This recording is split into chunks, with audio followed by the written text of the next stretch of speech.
ওয়ালিল্লাহি আকিবাতুল উমুর, নিশ্চয়ই সকল কাজের পরিণাম, সকল কাজের পরিণতি এটা আল্লাহর ইচ্ছাধীন।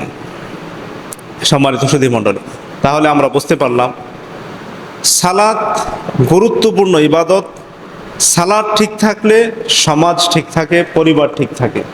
সালাত ঠিক থাকলে একটা মানুষের প্রতিদিনের রুটিন ওয়ারি যে ওয়ার্কগুলো আছে সেগুলো সে সুন্দরভাবে বাস্তবায়ন করতে পারে। সেই সাথে ইসলামী অর্থনীতির মেরুদণ্ডকে সোজা রাখার জন্য জাকাত ব্যবস্থাপনা, যারা ধনী আছে তাদের ধনসম্পদ থেকে যখন সেটা নিসাব পরিমাণ হবে, প্রতি বছর শেষে শতকরা 2.5 টাকা জাকাত বের করে ওই সমাজের, ওই দেশের যে কোনো জনকল্যাণমূলক কাজে, আল্লাহর পথে ফকির মিসকিনদেরকে তারা সেগুলো খরচ করবে, ব্যয় করবে। তখন সেটা স্থিতিশীল থাকে, শান্তির আলোকে থাকে, যখন সেখানে ন্যায়ের চর্চা হয়, যখন সেই সমাজের মধ্যে ভালোকে প্রমোট করা হয়, এবং ওই সমাজের মধ্যে যখন অন্যায় অনাচার না থাকে, ওই সমাজটা হলো আদর্শ সমাজ, যেখানে কোনো চুরিদারি থাকে না, যেখানে মা বোনেরা ইজ্জত আবরু নিয়ে নিরাপদের সাথে বসবাস করতে পারেন, যেখানে ব্যবসায়ীগণ নির্দ্বিধায় নির্ভয়ে তারা ব্যবসা বাণিজ্য সম্পন্ন করতে পারেন, যেই সমাজের শিক্ষা প্রতিষ্ঠানগুলো কোনো ধরনের চাপ ব্যতীত, আধিপত্য বিস্তার ব্যতীত সুন্দরভাবে কোরআন হাদিসের চর্চা হয়, যেখানে রাস্তাঘাটগুলো নিরাপদ নির্বিঘ্ন থাকে, চোর থেকে, ছিনতাই থেকে, ডাকাত থেকে এগুলো হেফাজতে থাকে, ওই সমাজটা হলো আদর্শ সমাজ। এজন্য যদি আমরা আদর্শ সমাজ বিনির্মাণ করতে চাই, আমরা যদি কল্যাণকর রাষ্ট্র দেখতে চাই, আমরা যদি উত্তম শান্তিপূর্ণ সমাজ দেখতে চাই, অবশ্যই সালাতের কোনোই বিকল্প নেই। সেই সাথে জাকাত ব্যবস্থাপনা, সেই সাথে ন্যায়ের আদেশ, অন্যায়ের নিষেধ। আমার চোখের সামনে অন্যায় হতে দেখছে, আমি জানি সেটা অন্যায়, এটা মিথ্যা, এটা পাপের কাজ। আমি যদি ইমানদার হয়ে থাকি, মুসলমান হয়ে থাকি, সাধ্যমতো তাকে অন্যায় থেকে, পাপ থেকে, সীমালঙ্ঘন থেকে ফিরে আসার জন্য সাধ্যমতো তাকে চেষ্টা করব, তাকে অন্যায় থেকে বিরত রাখার জন্য আমি সাধ্যমতো চেষ্টা করব। যদি এই কাজটা আমরা করতে পারি, ইনশাআল্লাহ আশা করা যায় সমাজ সুখে সমৃদ্ধ হবে, সমাজের স্থিতিশীলতা বজায় রাখবে, সমাজের প্রত্যেকটা নাগরিক তার জান মাল ইজ্জতের সে স্বাধীনতা পাবে এবং তার নিরাপত্তা পাবে। এখানে হিন্দু, বৌদ্ধ, খ্রিস্টান নির্বিশেষে একটা সমাজে বিভিন্ন শ্রেণী এবং পেশার মানুষ থাকে, বিভিন্ন ক্যাটাগরির এখানে নাগরিক থাকে। প্রত্যেকের নিরাপত্তা নিশ্চিত তখনই হবে যখন এই সমাজের অধিকাংশ মানুষ মুসল্লি হয়।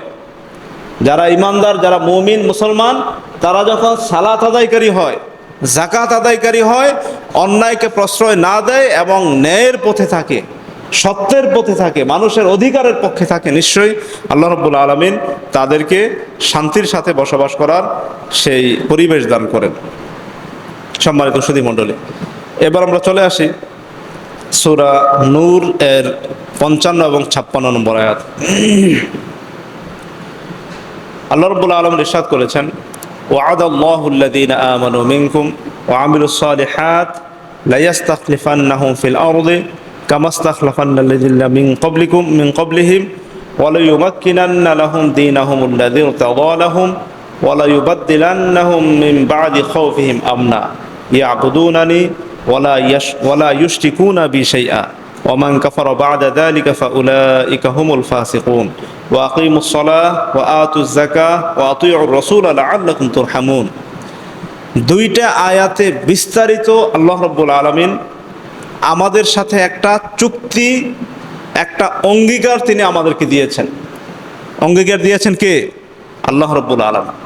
আমরা যদি কাজগুলো বাস্তবায়ন করতে পারি, আমরা যদি আল্লাহর প্রদত্ত নিরাপত্তা পাওয়ার জন্য, আল্লাহর পক্ষ থেকে রহমত বরকত পাওয়ার জন্য যদি আমরা আমাদের অ্যাক্টিভিটিসগুলো, আমাদের কাজকর্মগুলো, আমাদের চিন্তা চেতনা, ইবাদত আখলাকগুলো যদি আমরা আল্লাহর প্রেরিত বিধানের আলোকে, কোরআন এবং হাদিসের আলোকে পরিচালনা করতে পারি, আল্লাহর ওয়াদা অবশ্যই অবশ্যই আল্লাহ রাব্বুল আলামিন আমাদেরকে নেতৃত্ব দান করবেন, আমাদেরকে শাসন ক্ষমতা দান করবেন, কর্তৃত্ব দান করবেন।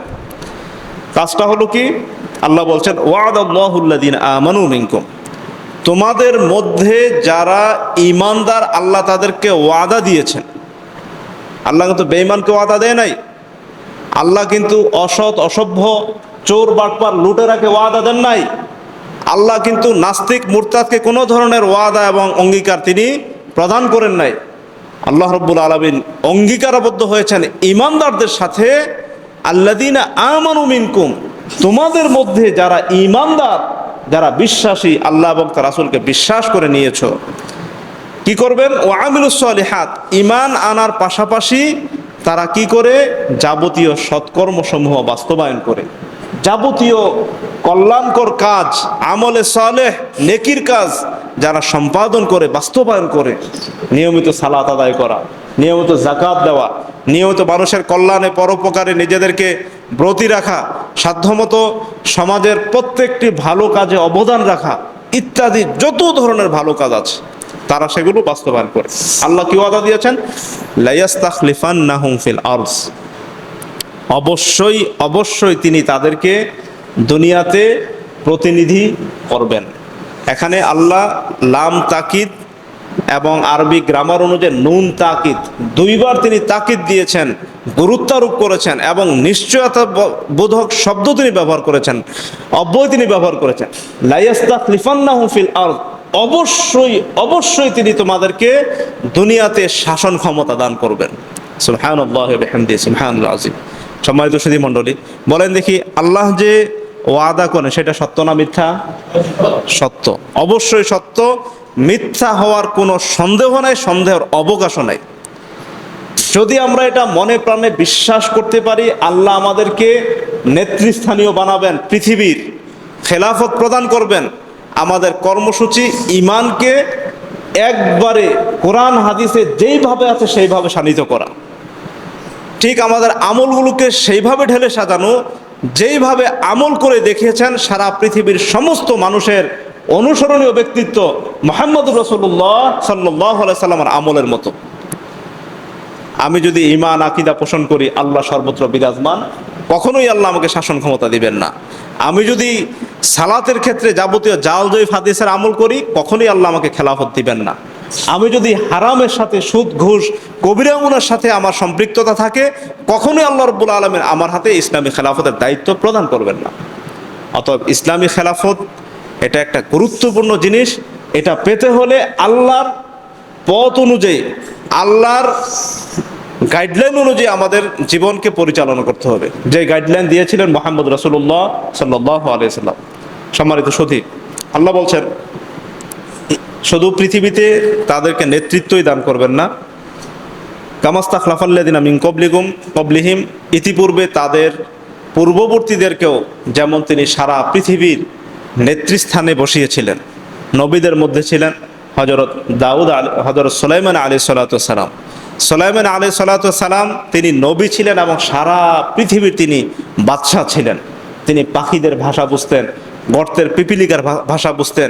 তিনি একদিনে 1 মাসের পথ ভ্রমণ করতে পারতেন। আল্লাহ রাব্বুল আলামিন এত তাকে সক্ষমতা দিয়েছেন, এত যোগ্যতা এবং পুরা পৃথিবীর ক্ষমতাধর করেছিলেন, যেটা মানে পৃথিবীর ইতিহাসে একটা বিরল ঘটনা। ঠিক অনুরূপভাবে আল্লাহ রাব্বুল আলামিন ঈমানদারদের মধ্য থেকে নবী ছাড়া যুলকারনাইনকে সারা পৃথিবীর বাদশা করেছিলেন। সূরা কাহফে যার বর্ণনা আমরা প্রতি শুক্রবারে বৃহস্পতিবার দিবাগত রাত্রে পড়ি। ইয়াসআলুনাকা আন যিল করনাইন, লোকেরা তোমাকে যুলকারনাইন সম্পর্কে জিজ্ঞেস করে। যুলকারনাইন নবী ছিলেন না, কিন্তু সৎকর্মশীল ছিলেন, তিনি ঈমানদার ছিলেন এবং সারা পৃথিবীর নেতৃত্ব আল্লাহ রাব্বুল আলামিন তাকে দিয়েছিলেন। কারণ কি? তারা সালাত আদায় করতেন, তারা মানুষকে যাকাতের নির্দেশ দিতেন, তারা সমাজে ন্যায়ের প্রতিষ্ঠা করতেন, ইনসাফ প্রতিষ্ঠা করতেন, সমাজ থেকে যাবতীয় বৈষম্য, অন্যায়, অত্যাচার, জুলুম, নির্যাতনকে তারা দূর করার জন্য জানপ্রাণে চেষ্টা করতেন। এজন্য আল্লাহ রাব্বুল আলামিন এই সৎকর্মশীলদের হাতে আল্লাহ সমস্ত মানুষের নেতৃত্ব দান করেছিলেন। এটা শুধুমাত্র ন্যায়ের বিজয়ের জন্য, সমাজের সকল শ্রেণীর মানুষের ন্যায় অধিকার নিশ্চিত করার জন্য আল্লাহ রাব্বুল আলামিন এই দায়িত্ব তাদেরকে প্রদান করেছিলেন। সেই সাথে ওয়ালা ইউমাক্কিনান্না লাহুম দীনাহুমুল্লাযী ইরতাদা লাহুম, এবং আল্লাহ রাব্বুল আলামিন তাদেরকে পৃথিবীতে তিনি স্থলাভিষিক্ত করেছিলেন, তাদেরকে সুদৃঢ় করেছিলেন ওই দিনের উপর আল্লাযী ইরতাদা লাহুম, যেই দিনের উপর তিনি সন্তুষ্ট হয়েছেন। অর্থাৎ আল্লাহ প্রদত্ত বিধান, আসমানি বিধান, যে যুগে যেটা সর্বশেষ, সেই সর্বশেষ বিধানকে তারা পুঙ্খানুপুঙ্খভাবে অনুসরণ করার কারণে আল্লাহ রাব্বুল আলামিন তাদেরকে পৃথিবীতে স্থলাভিষিক্ত করেন, কর্তৃত্ব এবং নেতৃত্ব দান করেন। ওয়ালা ইউবাদদিলান্নাহুম মিন বাদি খাউফিহিম আমনা, এবং আল্লাহ রাব্বুল আলামিন তাদের মাধ্যমে সমস্ত ভয়ভীতিকে দূর করে দিয়েছেন। সমস্ত ভয়ভীতিকে দূর করে দিয়ে সেখানে নিরাপত্তা, শান্তি, স্থিতিশীলতা, সামাজিক দৃঢ়তা, এগুলো আল্লাহ রাব্বুল আলামিন দান করেছিলেন। সম্মানিত সুধী, আমরা 5 ওয়াক্ত সালাতে আল্লাহর কাছে শান্তি তো চাই, সালাত শেষেও তো আমরা আল্লাহর কাছে শান্তি প্রার্থনা করি। কিন্তু আমরা যদি শান্তির পথে না চলি, শান্তির অনুশাসন না মানি, শান্তির ধর্ম পালন না করি, কখনোই শান্তি আসবে না। শুধু মুখে বলিয়া ওড়াইলেই হবে না, শান্তির পথে আমাদেরকে হাঁটতে হবে, আমাদের জীবনকে তার উপর উৎসর্গ করতে হবে। এজন্য আমাদের উচিত হবে, আল্লাহ বলছেন ইয়াবুদুনানি, তারা এককভাবে আমার ইবাদত করবে। এটা আল্লাহর যে দিক নির্দেশনা, আমাদের প্রতি গাইডলাইন। ইয়াবুদুনানি, তারা এককভাবে শরীক মুক্তভাবে আমি আল্লাহর ইবাদত করবে। ওয়ালা ইউশরিকুনা বি শাইআ, ইবাদতের ক্ষেত্রে তারা আমার শরীক স্থাপন করবে না। মসজিদেও সেজদা করে, মাজারও সেজদা করে, এমন যাতে না হয়। মুসলমান হিসেবে মসজিদে সালাতও পড়ে, রাজনীতির ক্ষেত্রে গণতন্ত্রের পিছনেও ছুটে, এমন যাতে না হয়। তারা হালাল জাকাত ব্যবস্থাপনা অর্থনৈতিকভাবে তারা মান্য করে, আবার ব্যাংক লেনদেনের ক্ষেত্রে তারা সুদী কারবার সাথে জড়িত যাতে না হয়। লা ইউশরিকুনা বিষয়, জীবনের কোনো ক্ষেত্রে তারা আল্লাহর সাথে কোনো শরীক স্থাপন করতে পারবে না। আপনি মুসলিম, জীবনের সর্বক্ষেত্রে মুসলিম, আল্লাহর কাছে আত্মসমর্পণকারী। জীবনের কোনো ক্ষেত্রে, কোনো দিক ও বিভাগে আপনি কোনো ধরনের কুফরি মতাদর্শের সাথে সম্পৃক্ত হতে পারবেন না। যদি এই দৃঢ়তা থাকে, আল্লাহর প্রতি আস্থা ও অগাধ বিশ্বাস থাকে, আল্লাহ রাব্বুল আলামিন আমাকে আপনাকে নিরাপত্তা দান করবেন, সম্মানিত করবেন দুনিয়া এবং আখিরাত। আর যদি এমন হয় সালাতের সময় আমি আহলুল হাদিস, যখন আমি ব্যাংকিং লেনদেন করি, সুদ ঘুষে একাকার হয়ে যায়। আমাদের এই সমাজে তো আছে, বড় বড় ব্যাংকের প্রতিষ্ঠাতা আছে, সুদ ঘুষ সবাই খায়। বাস্তব জীবনে সালাতের ক্ষেত্রে আহলে হাদিস, অর্থনৈতিক ক্ষেত্রে পাক্কা ইহুদিদের দালাল। ইহুদিরা যেমন রক্তচোষা অর্থনীতিতে বিশ্বাসী ছিল, আহলে হাদিস সন্তানরা আজকে রক্তচোষা অর্থনীতির মাধ্যমে ব্যাংক প্রতিষ্ঠা করেছে। জাকাত ভিত্তিক কেউ অর্থনীতি আজ পর্যন্ত প্রতিষ্ঠা করতে পারে নাই। সুতরাং তারা আহলে হাদিসের দূরের কথা, যদি তাদের হাতে ইসলামী খেলাফত ইসলামের প্রদর্শিত ইলাহি বিধানকে যারা বাস্তবায়ন করে, আল্লাহ রাব্বুল আলামিন তাদেরকে ক্ষমতা দান করবেন, তাদেরকে নেতৃত্ব দান করবেন, তাদেরকে সমাজের কর্তৃত্ব এবং অধিকার প্রতিষ্ঠা করাবেন তাদের মাধ্যমে। এরপর আল্লাহ বলছেন ওয়ামান কাফারা বা'দা যালিকা ফাউলাইকা হুমুল ফাসিকুন।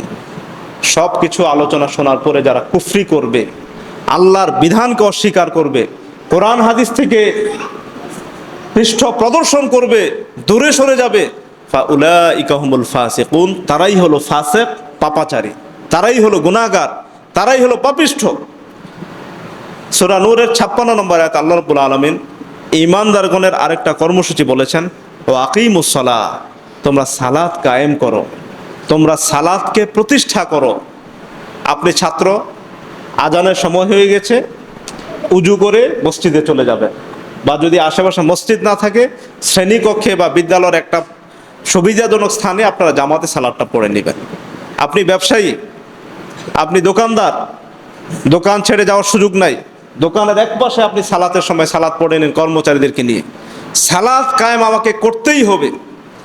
আপনি পরিবারের সদস্য, প্রচুর বৃষ্টি, ঘর থেকে বের হওয়া যাচ্ছে না, আপনি বাসাতেই আপনার স্ত্রী মহিলাদেরকে পিছনে দাঁড় করে দিয়ে পুরুষ এবং আপনার পুরুষ সদস্যরা সামনে দাঁড়িয়ে জামাতে সালাত পড়ে নেবেন। সালাত কোনো ক্ষেত্রে মাপ নাই। যতক্ষণ আপনার বিবেক আছে, যতক্ষণ আল্লাহ আপনাকে সুস্থ রেখেছেন, যতক্ষণ আল্লাহ আপনাকে হুশ সহ জ্ঞান সহ রেখেছেন, ততক্ষণ সালাত আপনাকে পড়তেই হবে। আর ইমানদারদের বৈশিষ্ট্য সালাত কায়েম করা, শুধু একা একা পড়া না। আপনার আত্মীয় স্বজন, ব্যবসায়িক প্রতিষ্ঠান, শ্রেণীকক্ষ, শিক্ষা প্রতিষ্ঠান, আপনি যেখানে আছেন সবাইকে নিয়ে সালাত পড়াটাই হলো সালাত কায়েম করা। সালাত প্রতিষ্ঠা করা।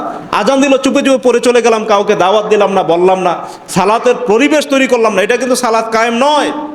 এটারও সালাত আদায় করা। সালাত কায়েম করা মানে আপনি যেখানে আছেন ওই সমাজের, ওই প্রতিষ্ঠানের সকলকে নিয়ে সালাত আদায় করা। তো এই কাজটা আমাদেরকে করতে হবে। আমরা অনেক সময় চুপে চুপে সালাত পড়ে ফেলি, কিন্তু আমার যে কলিগ আছে, আমার যে ব্যবসায়িক পার্টনার আছে, আমার যে দোকানের কর্মকর্তা কর্মচারী আছে, আমরা তাদেরকে সালাতের কথা বলি না, এটা উচিত না। আল্লাহ বলছেন ওয়াকিমুস সালাহ, সালাত কায়েম করো, ও আতুজ যাকাত, নিসাব পরিমাণ সম্পদ হলে তোমরা যাকাত প্রদান করো, ও আতুইউর রাসূল লাআল্লাকুম তুরহামুন, সর্বোপরি রাসূলের আনুগত্য করো, এতে অবশ্যই তোমরা আল্লাহর রহমত প্রাপ্ত হবে। সুধী মণ্ডলী, বাংলাদেশে অনেক ইসলামী দল, অনইসলামিক দলও বহু আছে। যদি আল্লাহর রহমত পেতেই হয়, যদি আল্লাহর রহমত আমরা পেতে চাই, রাসূলুল্লাহ সাল্লাল্লাহু আলাইহি সাল্লামের পুঙ্খানুপুঙ্খ অনুসরণ ব্যতীত কখনোই রহমত আসবে না, ওই আমল কবুল হবে না আল্লাহর কাছে। আপনি রাত জেগে জেগে শবে বরাতের হালুয়া রুটি খেতে পারেন, কিন্তু এটা আল্লাহর কাছে কবুল হবে না। আপনি মাগরিবের পর এশা পর্যন্ত আপনি এই কি বলে এটাকে সালাতুল জোহানা, তারা একটা সালাত আদায় করে থাকেন সালাতুল আওয়াবিন নামে, সালাতুল আওয়াবিন আদায় করেন মাগরিব থেকে এশা পর্যন্ত 6 রাকাত 12 রাকাত, কবুল হবে না। এমন জালজুই হাদিসের আলোকে যদি আমাদের আমলগুলো হয়, কখনোই কবুল হবে না। কারণ এটা রাসূলুল্লাহ সাল্লাল্লাহু আলাইহি সাল্লাম থেকে প্রতিষ্ঠিত সহিহ কোনো হাদিস থেকে বর্ণিত হয় নাই। আর যেটা আল্লাহ রাসূল করেন নাই, বলেন নাই, ওইটাই তো জয়ীফ, দুর্বল, ওইটাই তো মাউযু, বানোয়াট, জাল।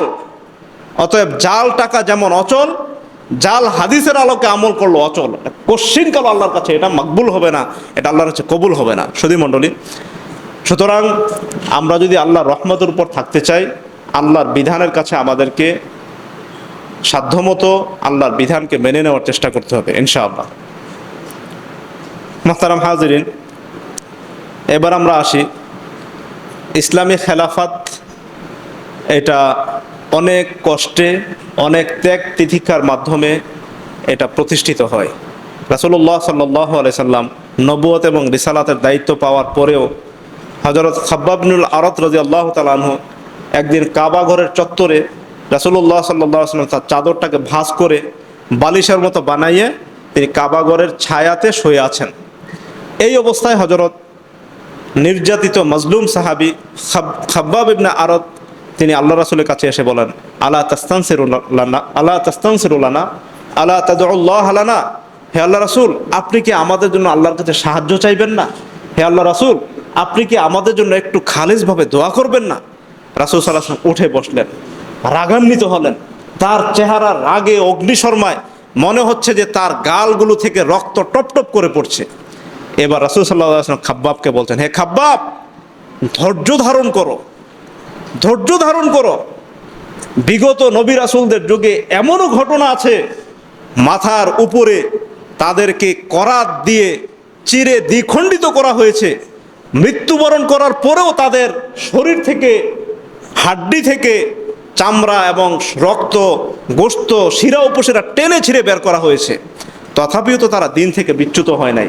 এত নির্যাতন করা হয়েছিল, এত জুলুম করা হয়েছিল, তথাপিও তারা আল্লাহর সর্বশেষ দিন থেকে এক চুল পরিমাণ বিচ্যুত হয় নাই, পিছপা হয় নাই। আর তোমরা এখন অধৈর্য হয়ে যাচ্ছ, তোমরা এখন তাড়াহুড়া করছো, ব্যস্ত হয়ে যাচ্ছ। হে খাব্বাব, ধৈর্য ধারণ করো। যে কাজের জন্য আল্লাহ পাঠিয়েছেন ওই কাজের উপরে থাকো, ইবাদতের উপর থাকো, দিনকে প্রচার প্রসার করার জন্য সাধ্যমতো চেষ্টায় আত্মনিয়োগ করো। আল্লাহর বিজয় আসবে, ধৈর্য ধারণ করো। সম্মানিত সুধী, রাসূল সাল্লাল্লাহু আলাইহি সাল্লামের এই ভবিষ্যৎবাণীটা তার জীবদ্দশাতেই এত সুন্দরভাবে বাস্তবায়িত হয়েছিল। আল্লাহ রাসূল সাল্লাল্লাহু আলাইহি ওয়াসাল্লাম বলছেন, ফাওয়াল্লাযী নাফসি বিয়াদিহি, ওই মহান রবের কসম যার হাতে আমার জান রয়েছে, জীবন রয়েছে, তার কসম করে বলছি, লা ইউতিম্মান্নাল্লাহু হাদাল আমর, আল্লাহ অবশ্যই আল্লাহর ইচ্ছাকে তিনি পূর্ণ করবেন। হাত্তা তাখরুজা যুআইনাতু মিনাল হিরা, এমনকি ইরাকের হিরা নগরী থেকে একজন নিঃসঙ্গ একাকী বধূ, সে ইরাক থেকে কাবাঘর পর্যন্ত তাওয়াফ করে আসবে, তার সাথে কোনো মাহরাম ছাড়া, নির্বিঘ্নে, কোনো পুরুষের আক্রমণ ছাড়া, কুদৃষ্টি ছাড়া নিরাপদে নির্বিঘ্নে সে তাওয়াফ করে চলে আসবে। রাসূল সাল্লাল্লাহু আলাইহি সাল্লাম তার জীবদ্দশাতে সেটা বাস্তবায়িত হয়েছিল। সাহাবায়ে কেরামের যুগে, ইসলামী খেলাফতের স্বর্ণযুগে পৃথিবীর সর্বত্র ইনসাফ এবং ন্যায় নীতির উপরে তারা প্রতিষ্ঠিত ছিলেন। এমনকি আমরা ফিরে যাই 15 হিজরিতে দ্বিতীয় খলিফা হযরত ওমর ফারুক রাদিয়াল্লাহু তাআলা আনহু, তিনি যখন ইরাক বিজয়ের উদ্দেশ্যে তিনি যাচ্ছেন, সেই সময় পারস্য, বর্তমানে ইরানের প্রধান সেনাপতি রুস্তম, ওমর রাদিয়াল্লাহু তাআলা আনহুর বিশেষ আলেম প্রতিনিধি হযরত মুগীরা রাদিয়াল্লাহু তাআলা আনহুকে জিজ্ঞেস করছিলেন যে তোমাদের নবীর কাজটা কি বলো তো। বর্তমান ইরানের সেই সময়কার, আজ থেকে 1500 বছর আগে ওমর রাদিয়াল্লাহু তাআলা আনহুর খেলাফতকালে তারা ছিল আগুনের পূজারী। অগ্নি পূজা তারা করত, আগুন জ্বালাইয়া তাকে প্রণাম করত, সম্মান প্রদর্শন করত।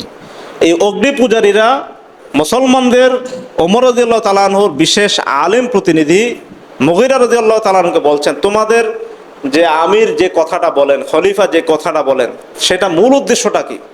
তোমরা কি ইরানে হামলা করে আমাদের ব্যবসা বাণিজ্য লুট করতে চাও, নাকি তোমরা ইরাকে হামলা করে আমাদের বসতি, জমি জমা, ব্যবসা প্রতিষ্ঠান এগুলোতে ভাগ বসাতে চাও? তোমাদের উদ্দেশ্যটাকে বলো তো।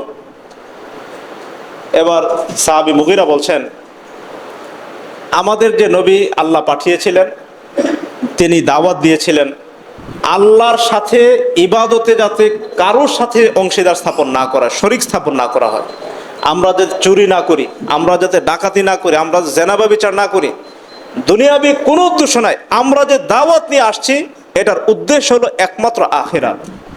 জনসমাজকে আল্লাহর তাওহীদে উদ্বুদ্ধ করে তারা যাতে পরকালে শান্তি পেতে পারে, তারা যাতে পরকালে জাহান্নামের আগুন থেকে নাজাত পায়, এই উদ্দেশ্যেই শুধু আমরা দাওয়াত নিয়ে আসছি। এবার মুগীরা বিন শুবা রাদিয়াল্লাহু তাআলা আনহু এই মেসেজটা সর্বোচ্চ সরকারের কাছে সেটা পাঠালেন। এই সময় রুস্তমের কিছু সহপাঠী তাকে ধমকালো যে তুমি কি আরবের একটা কুকুরের কথায় তুমি কনভিন্স হয়ে গেলে, একটা নিকৃষ্ট প্রাণীর কথায় তুমি বিমোহিত হয়ে গেলে, তোমার বাপদাদার ধর্ম ছেড়ে দিবে, অগ্নি পূজা ছেড়ে দিবে? তখন রুস্তম বলছিল, দেখো সে হতে পারে আরবের দুর্বল, তার পোশাকটা সুন্দর না, নিয়মিত খাবার পায় না, তার শরীরটা শীর্ণ জীর্ণ, মনে রেখো আমি তার মধ্যে যে চারিত্রিক দৃঢ়তা দেখেছি, এই চারিত্রিক দৃঢ়তার কারণে সে ইরানের ধনভাণ্ডারের চাবিগুলো অতি সত্বর তাদের কাছে হস্তগত হবে, কেউ ঠেকাইতে পারবে না। সম্মানিত সুধী মণ্ডলী, যদি আমরা দ্বীনের উপর দৃঢ় থাকতে পারি, কোরআন সুন্নাহকে আমাদের মাথার মুকুট হিসাবে রাখতে পারি, বাস্তব জীবনে ঢেলে সাজাতে পারি, অবশ্যই অবশ্যই আল্লাহ রাব্বুল আলামিন আমাদেরকে পৃথিবীর প্রতিনিধিত্ব দান করবেন, ইসলামী খেলাফত তিনি দান করবেন। রাসূল সাল্লাল্লাহু আলাইহি সাল্লাম এর সময় সাহাবায়ে কেরাম যখন হাবশাতে গেলেন বাদশাহ নাজাশির কাছে, সেখানে একই ঘটনা ঘটেছিল। বাদশাহ নাজাশির প্রতিনিধিরা, আবু সুফিয়ান তখনও মুসলমান হন নাই, তিনি তখন কুরাইশদের প্রতিনিধি, আর মুসলমানদের পক্ষ থেকে রাসূল সাল্লাল্লাহু আলাইহি ওয়াসাল্লামের পক্ষ থেকে অন্যান্য প্রতিনিধি ছিলেন। দুই পক্ষের কথাগুলো শোনার পর বাদশাহ নাজাশি বলছিলেন যে আরবের যে নবী এসেছে, যে নবীর ঘটনা আমরা ইনজিল শরীফে পেয়েছি, এটা সত্য, হুবহু মিলে যাচ্ছে। যদি এই কথা সত্য হয়ে থাকে, যদি এই নবী মুহাম্মদ সাল্লাল্লাহু আলাইহি সাল্লাম মানুষকে আল্লাহর ইবাদতের দিকে আহ্বান করেন, মূর্তি পূজা থেকে নিরুৎসাহিত করে থাকেন, সমাজে স্থিতিশীলতা ইনসাফ কায়েমের কথা বলে থাকেন, মনে রেখো আমার এই হাবশা নগরের তাহতা মাউজি কদামি হাদা, আমার সিংহাসনের নিচে যে মাটি আছে, একসময় তারাও সেটার মালিক হয়ে যাবে। সুবহানাল্লাহি ওয়া বিহামদিহি, সুবহানাল্লাহ আযীম। সম্মানিত সুধী মণ্ডলী, জুলুম নির্যাতনের পরেই বিজয় আসে। সুতরাং সাধ্যমতো আমরা জুলুম থেকে বিরত থাকব। সবসময় আমরা ইমানের আলোকে আমাদের ইমানে জিন্দেগি গঠন করার চেষ্টা করব। কোনো অবস্থাতে সালাত আমরা যাতে ছাড় না দেই, কোনো অবস্থায় যাতে আমরা মাদকের সাথে সম্পৃক্ততা না রাখি, কোনো অবস্থাতেই যাতে আমরা রাসূল সাল্লাল্লাহু আলাইহি ওয়াসাল্লামের হাদিস বিরোধী কোনো কাজ না করি, এটা আমাদেরকে অবশ্যই অবশ্যই খেয়াল রাখতে হবে। এবার আমরা আসি রাসূল সাল্লাল্লাহু আলাইহি ওয়াসাল্লাম যেই পদ্ধতিতে নবুয়ত এর দাওয়াত পৌঁছেছিলেন, বর্তমান যুগে কিভাবে ইসলামী খেলাফত প্রতিষ্ঠা সম্ভব। কারণ জিবরিল আমিন আলাইহিস সালাতু ওয়াস সালাম আর দুনিয়ার বিরোধী শক্তি কাফের মুশরিকরা অস্ত্র উত্তোলন করে তাদেরকে মোক্ষম জবাব দেওয়া, এই দাওয়াত ও জিহাদের মাধ্যমে পুনরায় ইসলামী খেলাফত প্রতিষ্ঠা সম্ভব। সেই সাথে নৈতিক চরিত্র ঠিক রাখার জন্য 5 ওয়াক্ত সালাত, সিয়াম, যাকাত, হজ, আমর বিল মারুফ মানুষকে সৎপথে আদেশ দেওয়া ও নাহু আনিল মুনকার মানুষকে অন্যায় থেকে বিরত রাখা, এই কাজগুলোর সাথে সাথে বর্তমান যুগে যদি আমরা ইসলামী খেলাফত প্রতিষ্ঠা করতে চাই, আমাদেরকে সাধ্যমতো মানুষকে দাওয়াত দিতে হবে, কোরআনের বিধানগুলো মানুষের কাছে পৌঁছাতে হবে, রাসূলুল্লাহ সাল্লাল্লাহু আলাইহি সাল্লামের সহিহ হাদিসগুলিকে মানুষের সামনে তুলে ধরতে হবে এবং ইসলামী খেলাফতের কল্যাণকারিতা সম্পর্কে মানুষের সামনে তুলে ধরতে হবে। ওমরে ফারুক রাদিয়াল্লাহু তাআলা আনহু অর্ধ জাহানের তিনি খলিফা ছিলেন, পুরা পৃথিবীটাকে ভাগ করলে অর্ধেক পৃথিবীর তিনি খলিফা, তিনি দায়িত্বশীল ছিলেন। ওমর রাদিয়াল্লাহু তাআলা আনহুর একটা থিম এমন ছিল, লাউ মাতাত শাতুন ফি শাত্তিল ফুরাত, যদি ইরাকের ফোরাত নদীর কূলে একটা বকরির বাচ্চা, ছাগলের বাচ্চা হারানো অবস্থায়, ক্ষুধার্ত অবস্থায় মৃত্যুবরণ করে, আমি দৃঢ় বিশ্বাস করি আল্লাহ রাব্বুল আলামিন এজন্য আমাকে পরকালে পাকড়াও করবেন, শাস্তির সম্মুখীন করবেন। সুবহানাল্লাহি ওয়া বিহামদিহি। আজকে মানুষকে পাখির মতো গুলি করে হত্যা করা হচ্ছে, খুন করা হচ্ছে, গুম করা হচ্ছে, মিথ্যাচার। অথচ ওমর ফারুক রাদিয়াল্লাহু তাআলা আনহু মানুষ না, একটা ছাগলের বাচ্চার বিষয়ে তিনি তার জবাবদিহিতার অনুভূতি কেমন, যদি ১৫০০ কিলোমিটার দূরে আমার ইসলামী খেলাফতের সীমানার ভিতরে একটা ছাগলের বাচ্চা ক্ষুধার্ত অবস্থায়, হারানো অবস্থায় মারা যায়, আমি আল্লাহর কাছে জবাবদিহিতা করতে হবে, এই ভয় আমি আল্লাহর কাছে করি। সুবহানাল্লাহি ওয়া বিহামদিহি। সম্মানিত সুধী, ইসলামী খেলাফতে শুধু মানুষ না, পশু পাখি সবাই নিরাপদে থাকে। শুধু মুসলমানরা নিরাপদে থাকে না, হিন্দু, বৌদ্ধ, খ্রিস্টান, যে আদম সন্তান, যে মানুষ, প্রত্যেকেই তার জানমাল ইজ্জত নিয়ে, অধিকার নিয়ে বেঁচে থাকার সে সুযোগ পেয়ে থাকে। সুধী মণ্ডলী, এবার আমরা চলে আসি খুতবার ফিনিশিংয়ের দিকে। আল্লামা ইকবাল বলছেন, আবে জমজম খুরদা বোদাম আবে সোরা কাই খোরাম। আমরা এক সময় জমজমের পানি পান করতাম, আমরা এক সময় কাবার কাছের জমজমের পানি পান করতাম। এখন বিজাতীয় সভ্যতা সংস্কৃতির শরাবগুলোকে, মদগুলোকে কিভাবে আমরা সেবন করব? বাদশাহী কারদাবুদাম পাসবানি কাই কুনাম। আমরা ছিলাম এক সময় সারা পৃথিবীর রাজা, এখন ওই রাজাদের ঘরে আমরা দারোয়ানি কেমনে করি? আল্লামা ইকবাল আরেকটু সামনে জবাবে শিকওয়াতে বলছেন, ওহ জামানা মে মুআজ্জাজ থে মুসলমান হোকার। আল্লাহ রাসূলের যুগে মানুষ মূর্তি থেকে, শিরক থেকে ফিরে এসে তারা সম্মানিত ছিল, পুরা পৃথিবীর নেতৃত্ব তাদের কাছে ছিল। আর তুম জালিল ও খার হয়ে তারিকে কোরআন হোকর। আর হে মুসলমান, তোমাদের ঘরে ওই কোরআনই আছে, তোমাদের ঘরে ওই রাসূলের ওই হাদিসগুলো আছে, সেগুলোকে না বুঝে না মেনে তোমরা কিভাবে তোমরা লাঞ্ছিত হচ্ছ? তোমরা দারুইনের নাস্তিকবাদী থিওরি পড়ো, তোমরা বিভিন্ন তন্ত্র মন্ত্র পড়ো, কিন্তু কোরআন হাদিস পড়ার, বুঝার, মানার সময় হয় না। সুতরাং তোমরা নির্যাতিত, নিগৃহীত হচ্ছ শুধুমাত্র ইসলামী বিধানকে পরিহার করার কারণে, কোরআন হাদিস থেকে দূরে থাকার কারণে। অতএব সম্মানিত মুসলিমবৃন্দ, খুতবার সংক্ষিপ্ত আলোচনা এর নির্যাস হলো, আসুন সার্বিক জীবনে আমরা আল্লাহর দাসত্ব প্রতিষ্ঠা করি, সাধ্যমতো কোরআন এবং সহিহ হাদিসের আলোকে আমাদের ব্যক্তি, পরিবার, সমাজ, অর্থনীতি, রাজনীতি সবগুলোকে আমরা ঢেলে সাজাই। ইনশাআল্লাহ আল্লাহর খেলাফত আসবেই। আল্লাহ আমাদেরকে নেতৃত্ব দান করবেন এবং সমাজে কোনো ধরনের ভয় থাকবে না, কোনো ধরনের রাহাজানি থাকবে না, কোনো ধরনের জুলুম অত্যাচার থাকবে না, কোনো ধরনের বৈষম্য থাকবে না ইনশাআল্লাহ। আল্লাহ রাব্বুল আলামিন অন্য এক আয়াতে ওয়াদা দিয়েছেন, যারা তাদেরকে আমরা আসমানে বিধান দিয়েছি, অর্থাৎ এক কথায় কোরআন হাদিস, যদি তারা এটাকে মেনে চলে, গ্রহণ করে, বাস্তব জীবনে আমল করে, আল্লাহ কি করবেন? লাকালু মিন ফাওকিহিম, আল্লাহ রাব্বুল আলামিন আসমান থেকে উপকারী বৃষ্টি দান করবেন। ওমিন তাহতু আরজুলিহিম, জমিন, মাটি তাদের জন্য উপকারী ফলমূল, শস্য শ্যামল করে দিবে।